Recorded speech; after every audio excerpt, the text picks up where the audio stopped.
ouvintes da Ponte FM. Boa tarde também o pessoal que estiver com a gente no Instagram. E um alô para o pessoal que vai nos ver também através do YouTube. Aqui é a doutora Natália Marcionila e a gente está aqui em mais uma edição do nosso Som da Saúde. A gente vai falar sempre tentando trazer temas que são interessantes para todo mundo, né? Para a gente poder aprender mais e mais. E hoje com uma convidada muito especial, uma pessoa super querida, que é a nossa nutricionista Mariana Sena, que vai falar para a gente, né, sobre a importância da nutrição. A gente vai tentar focar isso um pouquinho na saúde da mulher. A gente vai aqui no nosso programa sempre tentando trazer coisas que a gente observa no dia a dia. Então, eu trabalho com a parte de ultrassonografia e acabo atendendo muito o público feminino. E é muito comum as mulheres que estão tentando engravidar, acabam fazendo vários exames nessa investigação, vários ultrassons, a gente vai criando até um vínculo, uma amizade com essas pacientes por conta dessas situações. E aí a gente vê, eu falo assim, gente, eu acabo mandando as pacientes para a nutricionista. Eu falo, gente, vai fazer um exame e sai de lá, eu falo, procura uma nutricionista. Porque eu vou entendendo e eu fui aprendendo um pouco ao longo dos anos que realmente é importante alguns cuidados. E eu fui observando que às vezes as pessoas ainda não têm a noção de quão importante os cuidados, são os cuidados nutricionais para as mulheres que estão querendo engravidar também. E aí, por isso, a gente foi vendo que é importante as pessoas saberem disso. Então, você que está aí ligado, se você tem alguém que está querendo engravidar, ou você mesmo, ou tem algum parente, algum amigo, alguma coisa, talvez esse tema de hoje possa ajudar nessa jornada. Mari, seja bem-vinda. Vou chamar já a Mari na intimidade, para a gente ficar num clima bem legal. Seja muito bem-vinda aqui. E eu queria que você falasse um pouquinho para a gente sobre o seu trabalho e sobre essa importância. Bom dia já, boa tarde, né? Muito obrigada, eu já deixo aqui o meu muito obrigada pelo convite e por essa visão do profissional, né? Pensar ali, integrar vários tipos de atendimento que possam potencializar e melhorar a vida desse casal que quer engravidar. E aí entra a nutrição. Realmente ainda muitas pessoas não sabem.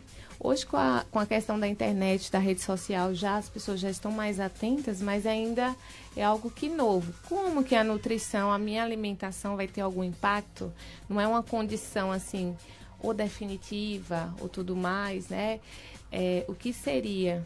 Então, hoje o meu trabalho é voltado para mulheres, mas para casais. E dentro do atendimento, eu trabalho hoje com a parte de fertilidade. Então, o preparo para engravidar.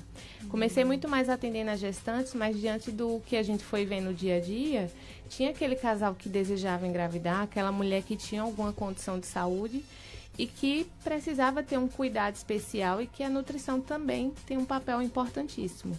Se meu corpo tem células ali, essas células são nutridas, então os nutrientes vão ser importantes também para o meu processo de fertilidade do homem e da mulher. Então, eu já trabalho em consultório voltado para casais tentantes, seja para a questão de gestação natural, espontânea, ou seja, por meio de fertilização também. A gente vai trabalhando e pautando. E tá aqui é muito bom porque justamente a gente hoje, usando essa questão dos exames e tudo mais, eu também falo, olha, existem alguns exames que são bem importantes da gente estar indicando para você fazer, porque você vai ter uma condição, vai começar a saber realmente o que é que você possa ter, investigar o porquê que esse bebê ainda não chegou. E aí essa troca aqui vai ser bem legal. Pois é, eu confesso que apesar de médica, né, como profissional de saúde, eu acho que eu demorei muito para entender a importância da nutrição nesse processo. E aí eu comecei a observar, né, que atendendo algumas mulheres, a gente faz avaliação, às vezes, para ver a reserva ovariana. É uma forma da gente avaliar na mulher como é que estão ali os ovários funcionando. Então, existe um exame de ultrassonografia que algumas mulheres acabam tendo indicação de fazer quando estão tentando engravidar depois de um período, e a gente faz essa avaliação. E aí, conversando com algumas mulheres que fizeram isso em momentos diferentes, e a gente observava uma melhora. Então, de eu fazer, isso aconteceu algumas vezes, assim, de eu fazer e não tá tão bom aquela avaliação, e aí depois a paciente passar um tempo, voltar depois de uns meses e aquilo dali tá melhor. E aí na conversa eu falei assim, mas o que você fez? Existem, sim, alguns medicamentos, alguns estímulos que alguns faziam, mas eu fui me surpreendendo, vendo algumas mulheres e falei assim, não, eu comecei a ter alguns cuidados, mudei minha alimentação, comecei a fazer atividade física, mudei meu estilo de vida. E aí eu fui entendendo e aprendendo que, poxa, peraí, parece que realmente essa coisa da alimentação é mais importante, talvez, do que a gente percebeu, né? Do que a gente saiba hoje. Por isso que quando eu brinquei e falei que eu faço assim, olha, a pessoa vai fazer ultrassom, na conversa eu saio e falo para ir para nutricionista, não é brincadeira. Muitas vezes eu falo isso na conversa, eu falo, olha, você já foi, você já conversou com alguém, você já está com um especialista de reprodução humana também, com um grupo disso, em alguns casos, e a gente vai tentando direcionar. Quando você falou, né, hoje a gente tem esse conceito da fertilidade ser algo do casal.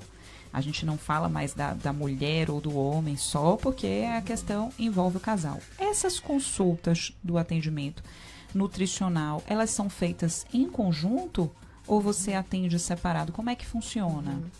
Então, assim, muitas vezes quem chega primeiro é a mulher, né? Eu acho que acredito como na clínica também, a gente percebe isso.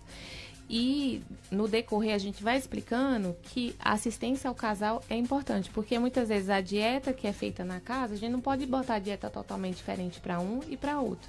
Pode ser que inicie por um, né? E aí a gente vai explicando como é a interferência do homem no papel. Então tem muita questão, será que o homem é importante? Sim, o espermatozoide vai vir dele, vai vir a carga genética ali. Esse preparo dele tem que estar importante. Então, assim, pode vir, então muitas vezes vem um ou outro, mas muitas vezes eu também tenho atendido o casal. Inclusive, ontem eu estava atendendo, primeiro eu atendi a minha paciente, ela, né, mulher, ela com endometriose e tudo mais, reserva ovariana bem baixa. E depois ela veio trazer o marido. Meu marido não tem uma alimentação tão boa, gostaria que alinhasse isso com ele, fazer uma suplementação adequada, e a gente juntou. Quando já vem os dois juntos, aí a gente pode juntar na mesma consulta, só com uma consulta de tempo maior, né? Como se fossem duas consultas. Ou separar. Às vezes os horários não batem, né? Um pode ir num horário, outro no outro. Eu imagino até que para a coisa funcionar mesmo, para a gente mudar alguns hábitos, quando você envolve a família como um todo, é muito mais fácil, né? Então, algumas coisas que tem que fazer ali da dia a dia, de dicas de alimentos que devem evitar ou coisas que devem consumir. Se o casal entra nessa, como eles estão juntos nesse processo todo, talvez isso fique mais fácil mesmo. Para quem está nos ouvindo agora, a gente está aqui com Mariana Sena, que é nutricionista, e vai falar um pouquinho, né? Já estamos aqui no bate-papo, sobre a importância da alimentação para as mulheres que desejam engravidar, para os casais que querem engravidar e estão nesse processo em relação à busca por um bebê, aí no processo em busca de uma gestação. Eu queria te perguntar, Mari, eu sei que as dietas, elas devem ser individualizadas, né? É claro que não é uma receita geral, assim, mas se você fosse dar uma dica, se for possível, de alimentos, por exemplo, que as pessoas devem evitar mesmo, que aquele dali é para todo mundo, nesse processo de quem está querendo engravidar. O que você ia dar de dica pra gente, para quem está em casa, às vezes já ir pegando algumas dicas aí, se beneficiando com essa informação? Exatamente. Pronto. Então, assim, a gente tem hoje o que a gente percebe? A questão do álcool, que tem que ter uma redução, né? Às vezes, para o homem, às vezes isso tem uma rotina maior, pode ser que aconteça, mas hoje a gente vê também muitas mulheres, né, tendo excesso de bebida alcoólica. Isso influencia na reserva ovariana, no maior inflamação do organismo, redução, motilidade do espermatozoide, entre várias questões. E aí tem também o consumo exagerado do café. Alguns estudos ainda colocam ali até 200 ml dia do café. E se esse café ainda vem adoçado, pior ainda. Então faz um excesso de cafeína no organismo, que não tem necessidade, inflamando mais, mexendo em várias questões no organismo. Tem pessoas que tomam 5 vezes, 7 vezes ao dia o café ali, sem contar as outras bebidas estimulantes. Então, às vezes, um energético, uma coisa que aí já agrega mais a uma quantidade de café. Tem a questão dos embutidos também. Então, embutidos e alimentos industrializados, que a gente fala, o excesso de pacote. Então, a minha alimentação, meu lanche da tarde é um biscoito, né? O meu almoço, às vezes, o meu café da manhã sempre é um cuscuz com calabresa, salsicha, né? Então, esses embutidos, esse excesso também, não, são alimentos que não têm um teor nutritivo, nada de nutrientes, e ainda vão piorar a saúde do nosso corpo. certo? E junto a isso, as bebidas açucaradas, né, os refrigerantes e tudo mais, que também, assim, são bem comuns na rotina. Então, às vezes, tem pessoas que não tomam suco. A gente mora no vale e tem gente que não toma suco, não consome fruta. Às vezes, é muito de ou refrigerante, ou suco de caixinha, suco de pacotinho. Então, a gente tem que ter essa redução do consumo desses alimentos, a gente fala, mais industrializados, e voltar mais realmente para o natural. Então, você já se afastando desses alimentos aí, a gente já tem uma melhora bem significativa.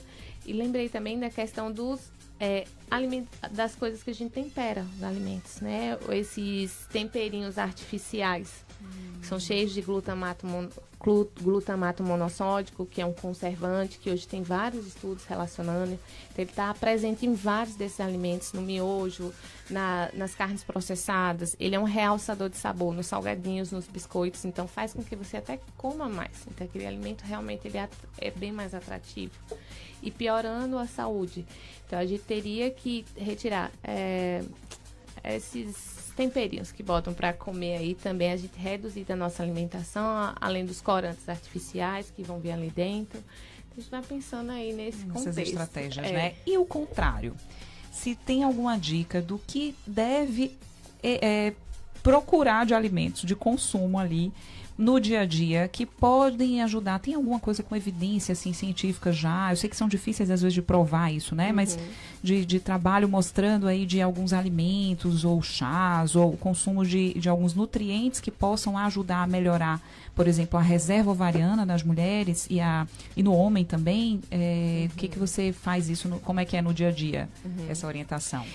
Tem estudos que mostram a questão das frutas, né? Porque quando você tem um baixo consumo de frutas, isso a gente pensa que de duas a menos porções dias, o ideal seria pelo menos 3 porções.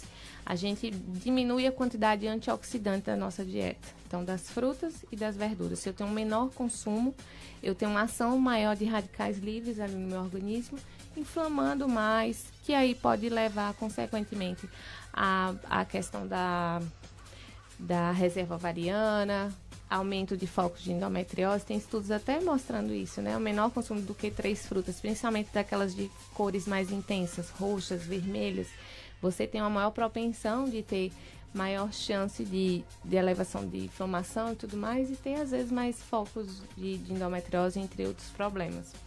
Então, colocar mais frutas, verduras na alimentação, aqueles alimentos brócolis, couve-flor, quiabo, né? São os alimentos enxofrados, eles também têm um potencial ali relacionado à fertilidade. Não existe a dieta da fertilidade, mas a gente pensa na dieta do Mediterrâneo. Ela é bem comentada, né, sobre a dieta do Mediterrâneo, que é uma dieta mais voltada para carnes brancas, né, peixes, principalmente os peixes que ricos em ômega 3, o frango e tudo mais, e os cereais integrais, que a gente tem, as raízes, legumes, verduras, porque justamente você vai ter uma dieta muito rica em vitaminas, antioxidantes e tudo mais. Então, isso potencializa a saúde aí, no geral, para o casal ali que está tentando. A gente tem, né, quando fala de fertilidade, como a gente está conversando hoje, nosso papo aqui é sobre fertilidade e nutrição, né? O que a gente pode fazer em relação a nutrientes e alimentos que a gente deve evitar para poder melhorar essa chance de engravidar, né? Nossa conversa de hoje aqui. Quando a gente vai falando, eu estou falando de uma forma geral, naquela mulher que não sabe a causa ainda da fertilidade. Então, essa dieta, ela se aplica de forma geral, certo? Exato. E para as mulheres que têm, por exemplo, síndrome de ovários policísticos, que é uma situação que é muito frequente, né? E que pode levar a uma dificuldade de engravidar, por exemplo. Isso muda um pouquinho essas orientações na dieta?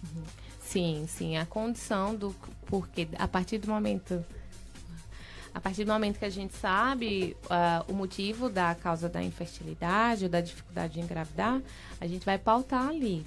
Então, a síndrome do ovário policístico, a gente vai ter uma dieta mais baixa de carboidrato, pela resistência à insulina, pela desregulação hormonal. Então, a gente vai ter uma dieta voltada para a condição. Endometriose seria também a outra condição que a gente tem. Baixa reserva ovariana, outra questão, a questão dos espermatozoides. Então, a gente vai ter a dieta, suplementação e tudo que envolva ali. Lógico que isso bem adaptado à rotina, à questão social, o que essa pessoa, a questão, o que ela pode comprar, o que ela pode ter ali dentro do seu dia a dia, que isso também é uma questão, né? A gente tem muitos suplementos, mas será que dá para passar isso para todo mundo, todos?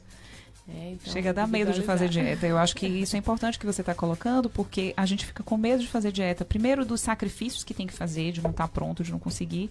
E outra coisa é porque hoje a gente aprende, né? Fala assim, nossa, tudo de dieta é tão caro. Mas eu acho que esse truque de tentar ver o que a gente consegue mudar de uma forma mais acessível, isso deve ser uma chave para ajudar muita gente. Vou só cumprimentar aqui o Dr. Rafael Valois, que chegou aqui agora, que estava ainda enrolado na agenda de trabalho. Seja bem-vindo. E aí vai continuar aqui com o nosso bate-papo com Mariana. Obrigado, Nath. Obrigado, Mariana. A gente me perdoe o atraso aí, mas a agenda de médico é assim, acontece imprevistos. Mas estamos aqui. Já puxando o gancho, doutora Mariana, que você acabou de falar agora, né, sobre a suplementação do homem, do espermatozoide. Eu sei que hoje a gente está falando um pouco de dieta para endometriose, mas falando em endometriose, a gente pensa em fertilidade. Infertilidade não é infertilidade da mulher nem do homem, sim do casal. Então a gente tem que fazer esse tratamento, um tratamento mais para o casal especificamente. Aí uma pergunta mais do ponto de vista prático. Na sua prática, você atende mais as mulheres, os homens que estão com você nesse ímpeto de engravidar o casal, ele também acompanha a esposa nesse tratamento? Você faz acompanhamento diferenciado? Você trata a família, trata o casal? Como é que funciona isso do ponto de vista prático? Pronto. Então, é isso mesmo, assim, geralmente, como eu tinha até conversado, geralmente é a mulher que chega ali, mas o homem, ele tem um papel importantíssimo nisso. Eu falo que o homem, quando ele engaja, tipo assim, ele está disposto a fazer, ele faz. Ele demora, às vezes, um pouquinho. O homem é mais um pouco difícil querer fazer um exame. Então, às vezes, a mulher, ela vem com exames bem completos. O homem, às vezes, o simples espermograma, ele não quer fazer. Um simples exame de sangue ali, ele tem uma dificuldade. Então, é um papel de conscientizar ali o porquê que esse homem também precisa estar junto para realizar esse sonho do positivo ali. E aí a dieta vai ser voltada também para o homem, se for a questão de mudança de hábitos, junto com a família ali, mas lógico, ele tem as suas individualidades, então às vezes ele passa o dia todo fora. Como é o trabalho dele? O que é que ele tem acessível ali? O que é que ele pode levar? Tem alguém que ajuda em casa a montar uma marmita ali, alguma coisa? Não, ele come fora. Quais são os restaurantes adequados para ele, que ele pode estar pedindo as marmitas? Assim como a mulher também, né? Hoje a maior parte das mulheres trabalham fora, então a gente tem essa adequação de ver o que é possível para a rotina do casal. Então, tem casal que às vezes faz uma refeição junto, às vezes nenhuma, né? Tem casal que todas as refeições fazem juntas, então a gente vai ter que fazer essas modificações e ver também. Às vezes tem casais que não tem ainda uma questão da infertilidade, às vezes estão se preparando para engravidar, realmente isso é ótimo. Eu amo quando vem assim, né? Porque você vem ali, já vem um preparo, a gestação é muito mais tranquila e tudo mais. E aí a gente começa a mudar esses hábitos, fazer as correções nutricionais, então aí tem várias partes, mas o tratamento em casal é o que tem mais efetividade. Eu atendi, né, defendendo agora, porque a gente sempre comenta de outras vezes aqui, que lá na Clínica Marcionila, é muito mais comum as mulheres procurarem os atendimentos e as mulheres que marcam quando vão encaminhar os exames mesmo para o Dr. Rafael, quem vai agendar as mulheres, quase que leva o marido para lá. Eu acho que com você, pelo que você falou, não é muito diferente, mas eu estou vendo talvez um princípio de mudança. Porque essa semana fazendo um exame que é a histerossono-salpingografia, esse nome que parece um xingamento, mas assim, é um nome... Que muitas mulheres têm medo, né? Que tem medo, e é um exame que a gente vai com líquidozinho para ver se o líquido passa pelas tubas. É um dos exames que se indica nas mulheres que depois tentam um pouquinho engravidar, depois de um ano, ou dependendo da idade de 6 meses, tentam engravidar, não conseguiram, pode ter indicação de fazer esse exame. É um exame que pode dar um pouquinho de cólica, Não costuma ser nada muito intenso, mas às vezes dá um pouco de dor. E aí, o que eu achei interessante?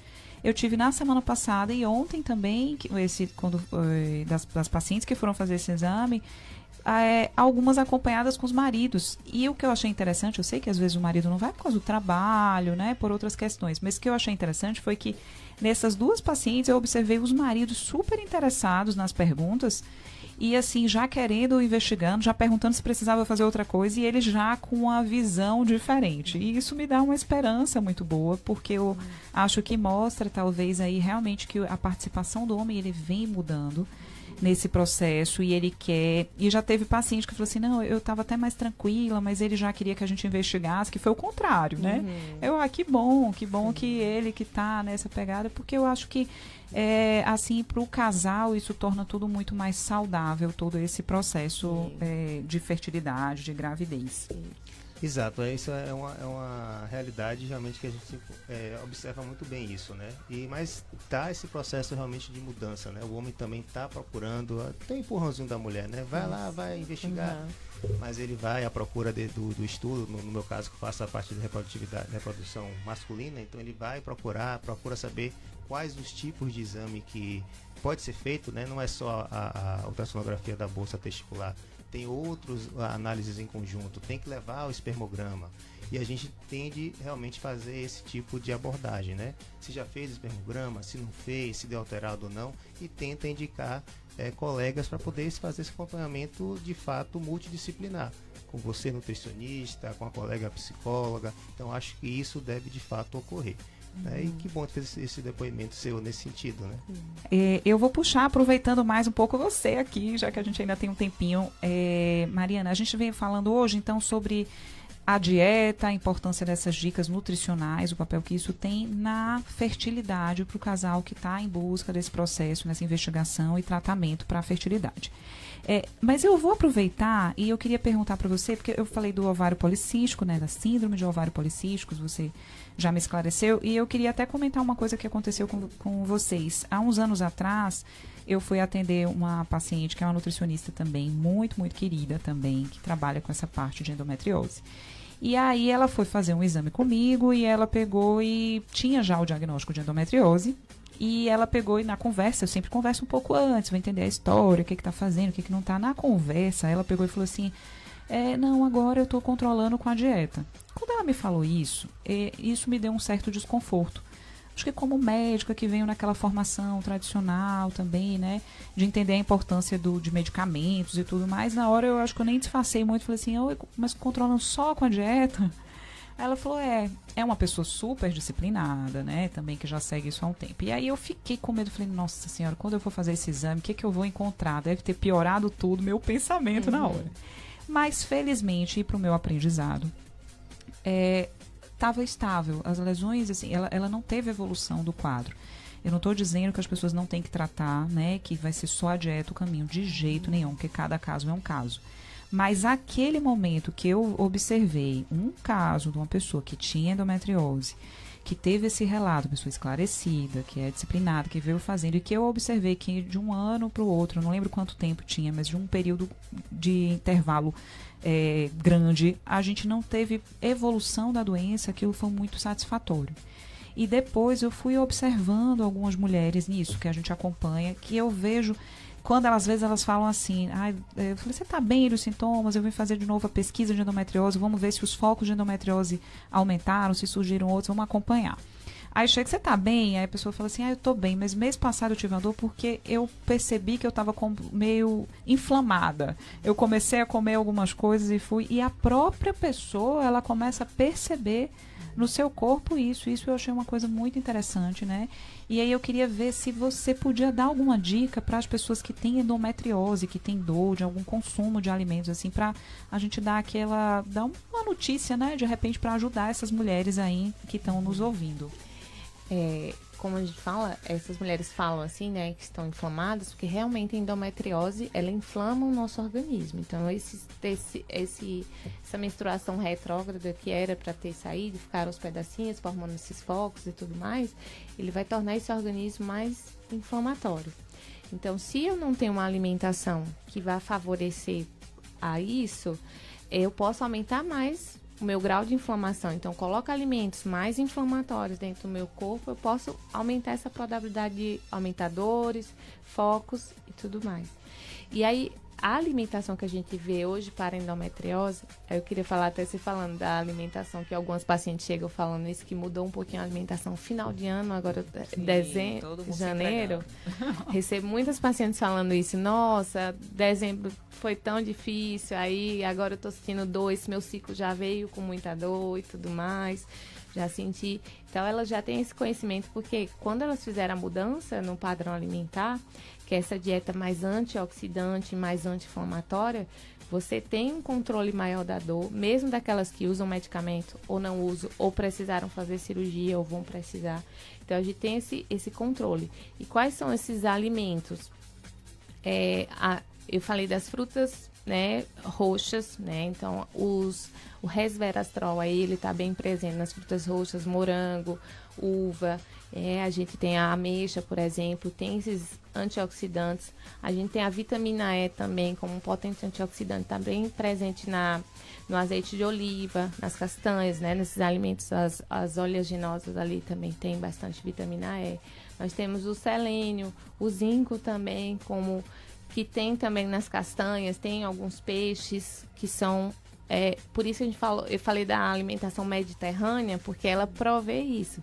Esses alimentos integrais também tem a questão das fibras, a questão intestinal. A gente precisa com que essa mulher tenha um intestino funcionando bem. Que aí outras já têm focos já no intestino, que já prejudica esse intestino ali. Então, a gente trazer as fibras, trazer esses alimentos que tragam alimento para as boas bactérias intestinais que a gente tem, então são importantes. Os alimentos integrais, o acréscimo, por exemplo, de aveia, de chia, também tem essa importância. Ô Mari, deixa eu aproveitar para perguntar se virou, assim, minha impressão é que agora está numa fase que ele está meio vilão o leite. O leite agora, me fala aí, porque eu consumia muito leite, já tem uns anos que estou menos, mas eu vejo que hoje muita gente fala isso, consumir leite, noto que fico mais distendido, o intestino dá uma piorada. O leite tem alguma coisa de ser evitado mesmo? Então, o leite tem a questão de ter muita gordura saturada, gordura natural ali do alimento, do animal, né? Então, assim, o leite derivado. Só que nem tudo é para todos, né? A gente percebe que muita gente hoje já tem muitas intolerâncias, alergias alimentares. E a gente percebe. Então, eu gosto bastante de individualizar. Se eu não vejo sintomas, se os exames estão ok e tudo mais, às vezes eu não restringo, às vezes eu reduzo. Então, você pode consumir a cada 2, 3 dias e geralmente os derivados, tipo queijo branco, um iogurte natural. Agora, todo dia de manhã um cafezinho com leite. Aí vai... No almoço tem um creme de leite ali, no lanche uma coisa com queijo. Então aí vira já um vai excesso. A quantidade, né? Gente, eu queria tanto perguntar mais coisas aqui que eu queria ter dúvida, mas nosso tempo acabou, nem percebi. Tomara que para vocês que estavam ouvindo a gente também tenha sido um bate-papo bem gostoso e que ajude vocês. Então, eu queria agradecer muito, Mari, assim, pela sua participação. Eu acho muito mesmo importante o seu trabalho, né? O trabalho de vocês, nutricionistas em geral. E eu acho que as pessoas precisam entender que conseguem, sim, ter uma melhora de várias coisas na vida se conseguir aderir a alguns cuidados na alimentação. Então, obrigada por estar aqui com a gente, né? Por se dispor de conversar um pouco.